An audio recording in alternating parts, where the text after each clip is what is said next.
Coming up on the latest episode of Timberwolves Weekly, we'll recap the Axe Bowl, the annual battle between Northwood and Saginaw Valley State in football.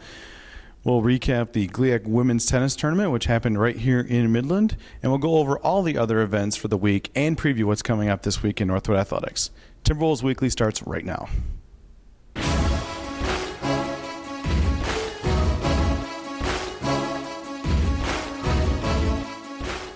Hello, everyone. Welcome to the latest episode of Timberwolves Weekly. I'm your host, Travis McCurdy. Today, coming to you from inside the beautiful new football locker room. The team got in there on Sunday. You can see all the new and exciting parts of this facility. Really a tremendous new building for our football program. And the guys got in here on Sunday, and they're very excited. So far, so good. Speaking of the football team, the team took part in the annual Axe Bowl game on Saturday at Hant Stadium. Rainy day, there was a lightning delay, all sorts of things. Let's see how the Timberwolves did. Down in Findlay, and Morris has now passed a number of players to get to the top five. Defense of Northwood, let's talk about that. They are certainly the backbone for the first-year coach Leonard Haynes in this Northwood program. Inside of 33 seconds to play first quarter, no score. Morris going up. He's got Elsie at the 30, 25, 23-yard line, and Devontae Elsie with the completed pass from Mark Morris. Feed him and feed him again and feed him again. Yep, nice standing up. Jared Bagulio, 2 yards out. Touchdown. He had a pair a week ago. Northwood is 3 of 7 in third downs coming out of the first half. Here's their 8th look. Morris. If that's a catch, it's incredible. Theron Wilson inside the 10 to the 5. Absolutely smothered by the defender. That cannon. Bragulio steps to his left, and he stands again in the end zone. Jared Bragulio from 4 yards out, his second touchdown of the day. It's the Wood on top, 13-0. Turnover field position here, long 3rd and 10. Got him spread. He's down. Slipped in the backfield. Yep, indeed.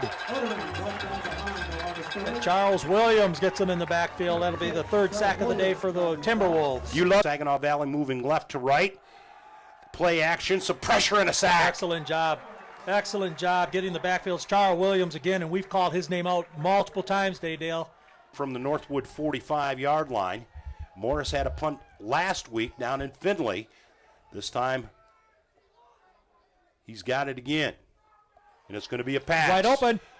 And it is Richmond, Dan Richmond 40, 35, inside the 30, and a fake punt. It's from the 19-yard line. He'll keep it on the option play. Mark inside the 10, 5, a block in front, touchdown. Great call. Quarterback option keep. Andre Carter and a great block at the goal line. 7-point lead. Shows it to Brugulio. Carter was red, and he's going to cut back, and he's got a block out front. 40-35 down to the 30. First down, Andre Carter, Northwood Timberwolves. Versus left. From the shotgun. Shows it to Brugulio, and he's got it, Jared. One man to beat. 25 inside the 20 to the 15, maybe the 16. Hey, move the chains because you move the football. And is covered completely. Good to see Dave Marsh handing it off to Coach Haynes. The Axe is now Northwood's. Let's paint that handle. Paint the handle blue. The Timberwolves took back the Axe 21-14 over Saginaw Valley State. Jared Bragulio had 102 yards rushing and 2 touchdowns.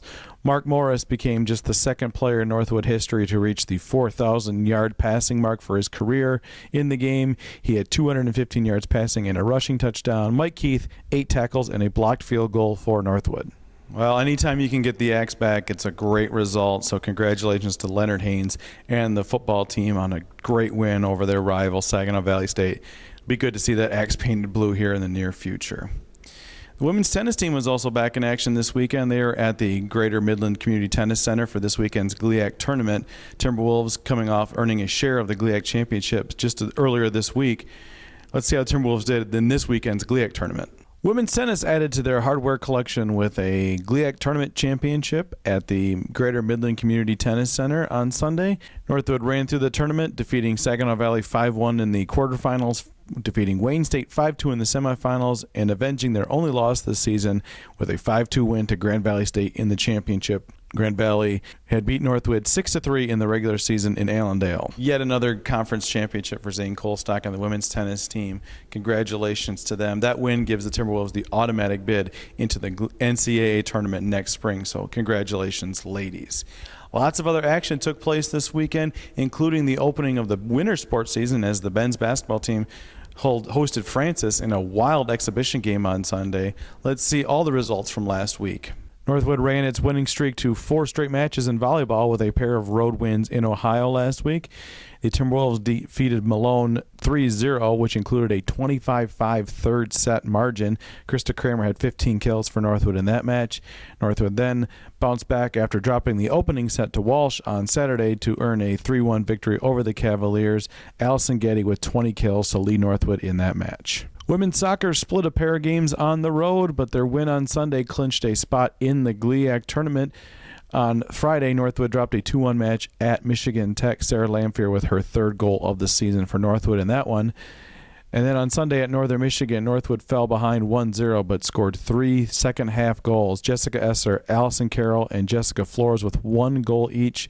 Northwood is assured a spot in the GLIAC tournament and can finish no worse than 7th place in the regular season. Men's soccer went 1-0-1 on the week, earning a 3-0 victory at Findlay on Friday before playing Tiffin to a 2-2 draw on Sunday.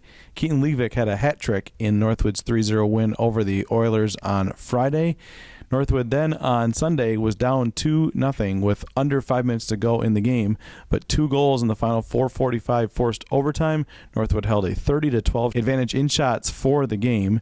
Northwood has now posted a 13-1-1 record on the season. The Northwood cross-country teams competed at the GLIAC Championships hosted by Wayne State on Saturday. The women's team placed 12th overall with 359 points. Jenny Franz placed 37th to lead the Northwood competitors in the event. The men's team placed 15th overall with 415 points. Will Minch led the way for Northwood at 64th place, 25-25. The men's basketball team opened their preseason schedule with a wild 123-121 overtime victory over St. Francis of Indiana. Northwood led by 23 with under 4 minutes to go, but the Cougars rallied back to force overtime thanks to a half-court shot, but Northwood ended up with the win in overtime. Maurice Jones starts his year strong, 30 points, 8 assists, 6 steals. Nick Spitzley off the bench scores 17, while P.J. Weaver scores 14 in his Northwood debut. Well, I don't think any of us that went into working that exhibition men's basketball game expected 123-121 to be the final, but it was. It was a very exciting game. Northwood will have another exhibition game this week. Speaking of the upcoming schedule, let's take a look at who's playing this week, highlighted by essentially the GLIAC Championship men's soccer match this Friday. The week kicks off with the de facto GLIAC Championship men's soccer match on Friday, October 30th at 2:30 as Northwood travels to Saginaw Valley State. The winner of that match will be the number 1 seed in the GLIAC tournament and the GLIAC regular season champion. That night, Friday, October 30th, Wayne State comes to Northwood for a 7 o'clock match, the first volleyball match in the new Bennett Center. Then on Saturday at 12:30, the football team travels to Ohio Dominican to take on the Panthers. At 1 o'clock that day, women's soccer will host Senior Day versus Saginaw Valley State at Dean Field. Then at 5 o'clock, Northwood and Saginaw Valley will play once again, this time in volleyball at 5 o'clock in the Bennett Center. On Sunday, men's basketball hosts its second exhibition game of the year against Delta College at 2 o'clock. On Tuesday, November 3rd, the women's soccer team will play in the GLIAC tournament at a place and a time to be determined, and the volleyball team will return home once again on Tuesday, November 3rd for a match against Lake Superior State at 7 p.m. That men's soccer game against Saginaw Valley, obviously the GLIAC Championship match essentially is going to be huge on Friday night. Good luck to those guys playing at University Center. Also, Friday night features the return of longtime Northwood volleyball coach Tim Koth. Tim is now the coach at Wayne State. This will be his first match back here in Midland to take on the Timberwolves, so really looking forward to that as well. Our athletes of the week this week, we've had a lot of success this fall. Not an easy decision. Let's take a look at who won the honors for this week. Senior Jared Bagulio is our men's athlete of the week. He ran for 2 touchdowns in NU's 21-14 win over rival Saginaw Valley State on Saturday afternoon, October 24th. With the win, Northwood earned back the axe from the rivalry game. Bagulio had 102 yards on the ground on 23 carries. The senior is now just short of 1,300 rushing yards for his career. Our women's athlete of the week is Alicia Reshetnikova of the women's tennis team. The sophomore number 2 singles and number 2 doubles player was key to Northwood claiming the GLIAC Tournament championship last week. She led Northwood to wins over Saginaw Valley State, Wayne State, and Grand Valley State in the event. She also earned first-team All-GLIAC honors. Well, that's going to do it for another episode of Timberwolves Weekly. Make sure you like us on Facebook and follow us on Instagram and Twitter, and check out all of our YouTube videos. And don't forget to check out GoNorthwood.com, the official website of Northwood Athletics. I'm Travis McCurdy signing off. Keep fighting. Go Mad.